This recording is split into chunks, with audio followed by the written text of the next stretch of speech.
નમસ્કાર વિદ્યાર્થી મિત્રો, મારું નામ છે ભાવેશ પાનસુરિયા અને હું Shri MP Pandya science college Lunawada ખાતે આસિસ્ટન્ટ પ્રોફેસર તરીકે ફરજ બજાવું છું. આજે આપણે વાત કરશું સ્ટીરિયો સિલેક્ટિવ અને સ્ટીરિયો સ્પેસિફિક પ્રક્રિયા વિશે. સ્ટીરિયો સિલેક્ટિવ પ્રક્રિયા. હવે જ્યારે કોઈ સંયોજનની કોઈ પ્રક્રિયક સાથે રાસાયણિક પ્રક્રિયા કરાવવામાં આવે અને જો નિપજ તરીકે જુદા જુદા અવકાશી સમઘટકો મળવાની શક્યતા હોય, જેમ અહીંયા દર્શાવ્યું તેમ A, B, C, D એવા જુદા જુદા 4 અવકાશી સમઘટકો મળવાની શક્યતા છે. આમ છતાં જો તેમાંથી કોઈ એક જ અવકાશી સમઘટક મુખ્ય નિપજ તરીકે પ્રાપ્ત થતો હોય, એટલે કે બીજા અવકાશી સમઘટકોની સાપેક્ષમાં તેનું પ્રમાણ વધુ મળતું હોય, તો આવી પ્રક્રિયાને સ્ટીરિયો સિલેક્ટિવ પ્રક્રિયા કહેવાય. અથવા તો જો મુખ્ય નિપજ તરીકે એનાન્સિયોમર્સની જોડ પ્રાપ્ત થતી હોય તો પણ તેને સ્ટીરિયો સિલેક્ટિવ પ્રક્રિયા કહેવાય. એટલે કે અહીંયા આ પ્રક્રિયા ઘણી બધી નિપજોમાંથી કોઈ એક જ અવકાશીય સમઘટક અથવા તો એનાન્સિયોમર્સની જોડને મુખ્ય નિપજ તરીકે સિલેક્ટ કરે છે, એટલે કે પસંદ કરે છે. આ માટે આપણે આને સ્ટીરિયો સિલેક્ટિવ પ્રક્રિયા કહીએ છીએ. તો જો આની વ્યાખ્યા આપવી હોય તો આપણે આ રીતે આપી શકીએ કે જ્યારે કોઈ એક પ્રક્રિયા થવાને કારણે એક કરતાં વધારે નિપજો મળવાની શક્યતા હોય, તેમ છતાં જો મળતી નિપજોમાંથી કોઈ એક જ અવકાશીય સમઘટક અથવા તો પ્રતિબિંબ સમઘટકોની જોડ એટલે કે એનાન્સિયોમર્સ જો મુખ્ય નિપજ તરીકે પ્રાપ્ત થતી હોય તો તેવી પ્રક્રિયાને સ્ટીરિયો સિલેક્ટિવ પ્રક્રિયા કહેવાય. હવે જોઈએ સ્ટીરિયો સ્પેસિફિક પ્રક્રિયા. હવે જ્યારે કોઈ એક સંયોજનના બે જુદા જુદા અવકાશીય સમઘટકો, તે પછી ભૌમિતિક સમઘટકો હોય કે એનાન્સિયોમર્સ હોય, તો કે જો આવા જુદા જુદા અવકાશીય સમઘટકો સમાન પ્રક્રિયક સાથે પ્રક્રિયા કરી જો આપણને જુદી જુદી નિપજો આપતા હોય તો આવી પ્રક્રિયાને સ્ટીરિયો સ્પેસિફિક પ્રક્રિયા કહેવાય.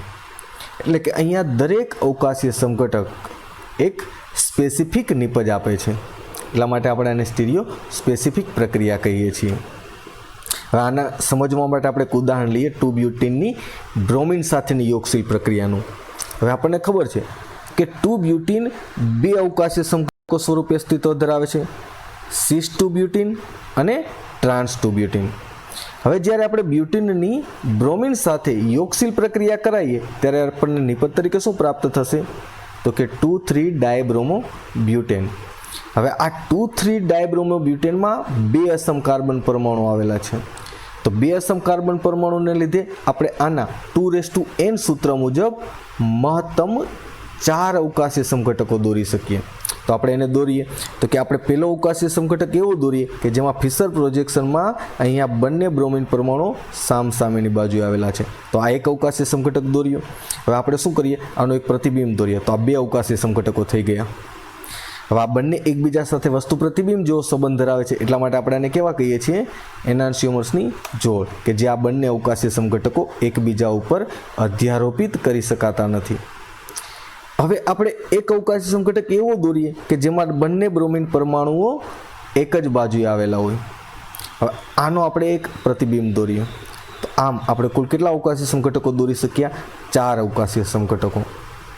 પરંતુ આ બંને અવકાશીય સમઘટકો કે જેમાં બ્રોમિન પરમાણુ એક જ બાજુએ આવેલા છે તે તો એકના એક જ છે, માત્ર તેને દોરિયા જુદી રીતે છે. હવે જુઓ અહીંયા કે આપણે આને 180 અંશનું ઇન પ્લેન રોટેશન આપીએ તો શું થશે કે આ બંને બ્રોમિન પરમાણુઓ જે ડાબી બાજુ છે એ ક્યાં જતા રહેશે, અહીંયા જમણી બાજુએ. હવે તમે આને ઉપાડી અને આ અવકાશીય સમઘટકની ઉપર અધ્યારોપિત કરો તો શું થશે, તો કે અધ્યારોપિત થઈ જશે. નો મતલબ કે આ જુદા જુદા નથી, એક જ છે. તો કે આવું થવાનું કારણ શું, તો કે જો આ અવકાશીય સમઘટકોને આપણે વચ્ચેથી બે સરખા ભાગ કરી શકીએ છીએ, એટલે કે એની અંદર એક આરસી તલ હાજર છે કે જેને લીધે આ કેવો થશે, પ્રકાશ અક્રિયાશીલ. એટલા માટે આને આપણે કેવું કહીએ છીએ, મેસો સમઘટક. તો કે મેસો સમઘટકની વ્યાખ્યા આપવી તો આપણે કેવી રીતે આપી શકીએ, તો કે એવા સંયોજનો કે જેની અંદર એક કરતાં વધારે અસમ કાર્બન પરમાણુ આવેલા હોય, તેમ છતાં તે પ્રકાશ અક્રિયાશીલ હોય, એટલે એને કેવા કહેવાય, મેસો સમઘટક. અથવા તો આપણે શું કહી શકીએ બીજી રીતે, કે એવા અવકાશી સમઘટકો કે જેની અંદર આરસી તલ હાજર હોય, તો આપણે એને કેવા કહીએ, મેસો સમઘટક. તો કે અહીંયા આ બંને એકના એક હતા તો એમાંથી આપણે એક કાઢી નાખીએ તો હવે કુલ કેટલા અવકાશી સમઘટકો થયા? 3. તો કે આપણે અહીંયા 2,3 ડાયબ્રોમોબ્યુટેનના કુલ 3 અવકાશી સમઘટકો દોરી શકીએ છીએ. હવે આપણે જોઈએ કે જો સિસ 2 બ્યુટીનની જ્યારે બ્રોમિન સાથે યોગશીલ પ્રક્રિયા કરાવવામાં આવે છે ત્યારે નિપજ તરીકે આપણને એનાન્સિયોમર્સની જોડ પ્રાપ્ત થાય છે. મેસો સમઘટક પ્રાપ્ત થતો નથી. પણ આપણને ખબર કે 2 બ્યુટીનની બ્રોમિન સાથેની યોગશીલ પ્રક્રિયા થવાથી કુલ 3 નિપજ મળવાની શક્યતા છે. એક એનાન્સિયોમર્સની જોડ અને એક મેસો સમઘટક. તો કે આ 3 અવકાશીય સમઘટકોમાંથી માત્ર એનાન્સિયોમર્સની જોડ નિપજ તરીકે પ્રાપ્ત થાય છે. મેસો સમઘટક પ્રાપ્ત થતો નથી. એટલા માટે આ પ્રક્રિયાને આપણે કેવી કહીએ? સ્ટીરિયો સિલેક્ટિવ પ્રક્રિયા. હવે જોઈએ ટ્રાન્સ 2 બ્યુટીન. તો કે ટ્રાન્સ 2 બ્યુટીનની જ્યારે બ્રોમિન સાથે યોગશીલ પ્રક્રિયા કરાવવામાં આવે ત્યારે નિપજ તરીકે આપણને માત્ર મેસો સમઘટક પ્રાપ્ત થાય છે. એનાન્સિયોમર્સની જોડ પ્રાપ્ત થતી નથી. તો કે આપણે શું કહીએ કે આ પ્રક્રિયા કેવી થઈ? Stereo selective. હવે અહીંયા જુઓ કે 2 બ્યુટીન કે એક જ સંયોજન 2 બ્યુટીન કે જેના 2 જુદા જુદા અવકાશી સમઘટકો કે એક સિસ 2 બ્યુટીન અને એક ટ્રાન્સ 2 બ્યુટીન કે જે બંને સમાન પ્રક્રિયક સાથે પ્રક્રિયા કરી જુદી જુદી નિપજો આપે છે. અને આપણને ખબર કે સમાન સંયોજનના 2 જુદા જુદા અવકાશીય સમઘટકો સમાન પ્રક્રિયક સાથે પ્રક્રિયા કરી જો જુદી જુદી નિપજો આપતા હોય તો તેવી પ્રક્રિયાને આપણે સ્ટીરિયો સ્પેસિફિક પ્રક્રિયા તરીકે ઓળખીએ છીએ. એટલા માટે આપણે કહી શકીએ કે આ 2 બ્યુટીનની બ્રોમિન સાથેની યોગશીલ પ્રક્રિયા એ સ્ટીરિયો સિલેક્ટિવ પણ છે અને સ્ટીરિયો સ્પેસિફિક પણ છે. હવે આપણે એક બીજું ઉદાહરણ લઈએ કે 2-આયોબ્યુટેનનું આપણે OH- થી વિસ્થાપન પ્રક્રિયા કરાવીએ. હવે જ્યારે 2-આયોડોબ્યુટેનની NaOH સાથે વિસ્થાપન પ્રક્રિયા કરાવવામાં આવે ત્યારે આપણને નિપજ તરીકે 2-બ્યુટેનોલ પ્રાપ્ત થાય છે. હવે જ્યારે 2-આયોડોબ્યુટેનના S સમઘટકની NaOH સાથે વિસ્થાપન પ્રક્રિયા કરાવવામાં આવે તો આ વિસ્થાપન પ્રક્રિયા SN2 ક્રિયાવિધિથી થઈ અને નિપજ તરીકે આપણને શું આપે છે? માત્ર એક R સમઘટક.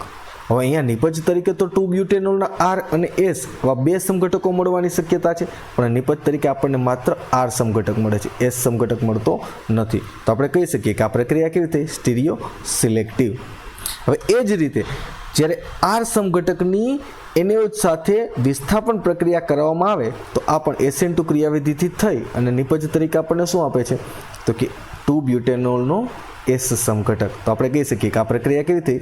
Stereo selective. હવે અહીંયા જુઓ કે 2-આયોડોબ્યુટેનના 2 જુદા જુદા અવકાશી સમઘટકો કયા છે? બંને અહીંયા એનાન્સિયોમર્સ કે જે સમાન પ્રક્રિયા કે NaOH સાથે પ્રક્રિયા કરી જુદી જુદી નિપજો આપે છે. આ માટે આપણે આ પ્રક્રિયાને કેવી કહી શકીએ? સ્ટીરિયો સિલેક્ટિવ અને સ્ટીરિયો સ્પેસિફિક બંને. હવે આપણે એક ત્રીજું ઉદાહરણ જોઈએ કે જેની મદદથી આપણે સમજવું છે કે દરેક સ્ટીરિયો સ્પેસિફિક પ્રક્રિયા હંમેશા સ્ટીરિયો સિલેક્ટિવ હોય છે પરંતુ સ્ટીરિયો સિલેક્ટિવ પ્રક્રિયા સ્ટીરિયો સ્પેસિફિક હોય તે જરૂરી નથી. જેમ કે આપણે અહીંયા 2-બ્રોમોબ્યુટેનની પોટેશિયમ ટર્સરી બ્યુટોક્સાઇડ સાથે જ્યારે વિલોપન પ્રક્રિયા કરાવીએ ત્યારે શું થશે?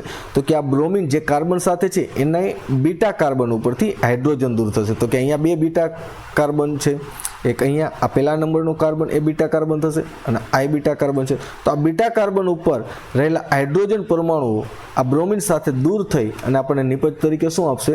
તો કે બ્યુટીન.